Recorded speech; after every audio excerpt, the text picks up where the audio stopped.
சகோதரர் ஆர் ஸ்டான்லியின் நாளொரு மேனியிலிருந்து இன்றைய தியானம். ஜூலை 22. தடைக்கல்லே படிக்கல். அவர் குமாரனாயிருந்தும் பட்ட பாடுகளினாலே கீழ்ப்படிதலை கற்றுக்கொண்டார். எபிரேயர் 5:8.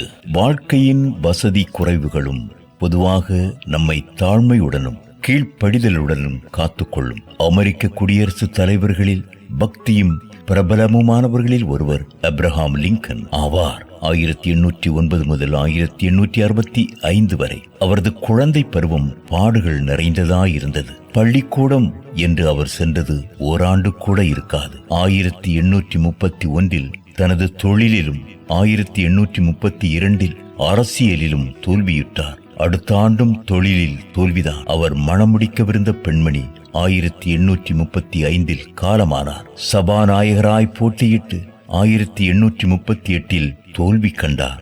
மணமான போது அவர் மனைவி அவருக்கு பாரம்தான். அவரது 4 குமாரரில் ஒருவன்தான் 18 வயதை கடந்தான். மறுபடியும் பலமுறை அரசியல் போட்டிகளில் தோல்வி கண்டு முடிவில் 1860 ஜனாதிபதியாய் தேர்ந்தெடுக்கப்பட்டார். இவ்வுலகில் தோல்வியே அடையாதோர் எவருமில்லர். கடவுளிடம் அன்பாயிருக்கிறவர்களுக்கு எந்த தோல்வியும் முடிவானதும் அல்ல. தோல்விகள், இக்கட்டுகள், பாடுகள், இழப்புகள், ஏமாற்றங்கள் இவை போன்ற யாவும் ஒரே வகையைச் சேரும்.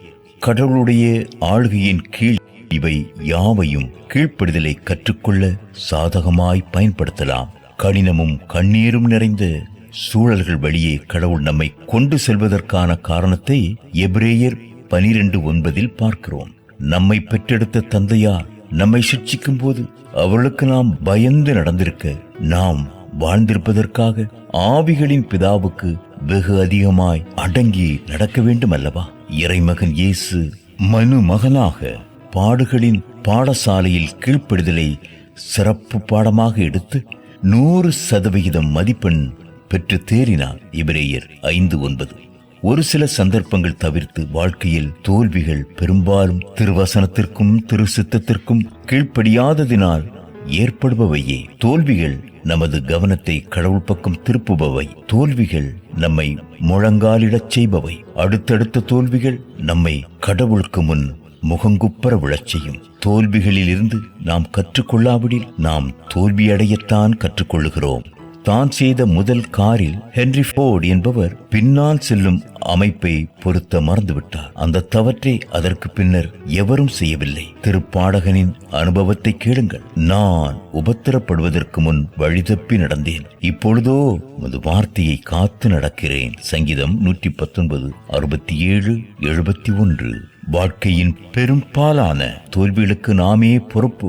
விழிப்புடனும் கவனத்துடனும் இருந்தால் எப்படி அவற்றை தவிர்க்கலாம் என்று நாம் கற்றுக்கொள்ளலாம்.